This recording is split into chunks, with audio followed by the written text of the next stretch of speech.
Hey, welcome. Let me ask you a question. How do you really think about your body? Is it just the thing that carries your brain around, maybe a source of frustration, or is it something more?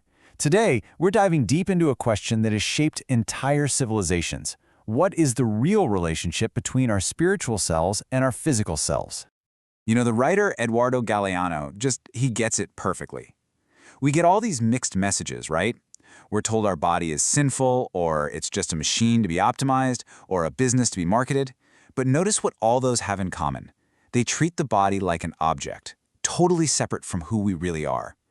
Well, there's an ancient way of thinking that says this whole framework isn't just missing something, it's got it completely backwards. So this whole idea of a split between the body and soul, it has really deep roots. It comes to us mostly from ancient Greek thought, which often viewed the physical world as kind of flawed and temporary. But there's this other, radically different perspective from ancient Hebrew culture, and it doesn't just see the body differently, it puts it right at the center of the spiritual universe. And when you put these two views side by side, wow, they could not be more different. The Greek tradition often saw the body as a prison, right? A cage for the soul, something to eventually escape from. But the Hebraic view? It sees the body as a holy partner. The goal isn't to get away from it, but the resurrection of the entire person, body and soul, together. It's a complete 180 on where you even look for spiritual meaning.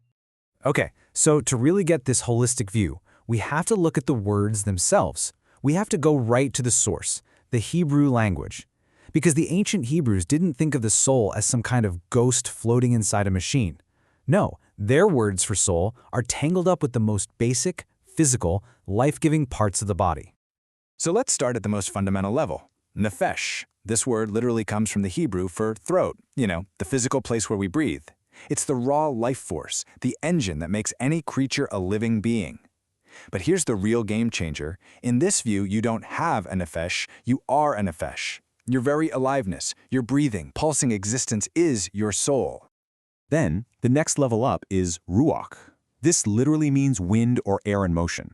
So if nefesh is the engine, ruach is the dynamic energy that moves you through the world. It's your personality, your emotions, your will. It's that unique spirit of expression, that wind in your sails that makes you, you.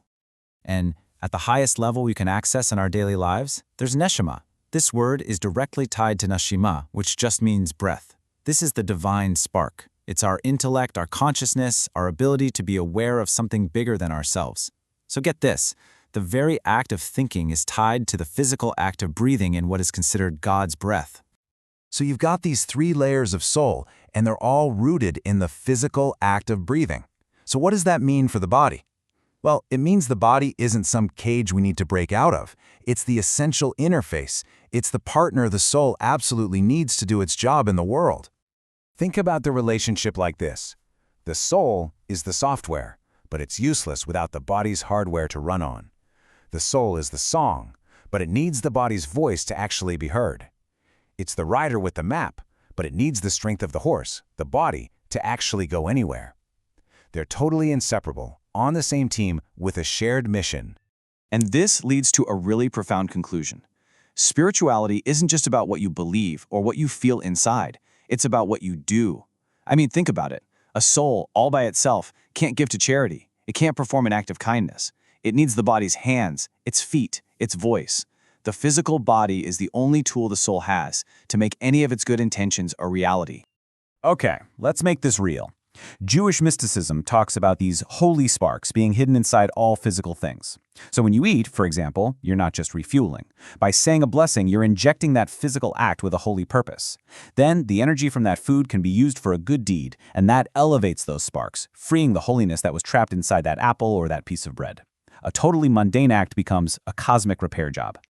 This idea of total integration runs so deep that taking care of your physical health becomes a top-tier spiritual commandment. This quote just says it all. You can't separate the health of the body from the health of the soul. In fact, the principle of saving a life, pikuach nefesh, is so critical that it overrides pretty much every other religious rule in the book.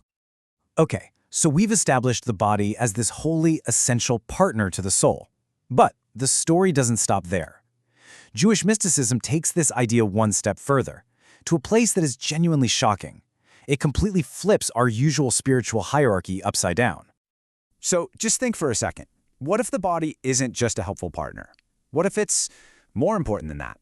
What if the body is actually the whole point of the journey? And here it is, the big reversal. We usually think of the soul as the light, lofty part, and the body as this heavy anchor weighing it down. But in this mystical view, it's the body that gives the soul wings. It's not the other way around. In fact, the Hebrew word for body, guf, shares a root with the word for wings, agapeim. The body is what lets the soul fly to heights it could never, ever reach on its own. This idea is captured so beautifully in a mystical interpretation of Abraham and Sarah. In Kabbalah, Abraham is seen as the soul, and Sarah represents the body. And what does God tell Abraham, the soul? Whatever Sarah, the body, tells you, listen to her voice. This implies the body has its own unique spiritual wisdom, an intuition that the soul itself needs to respect.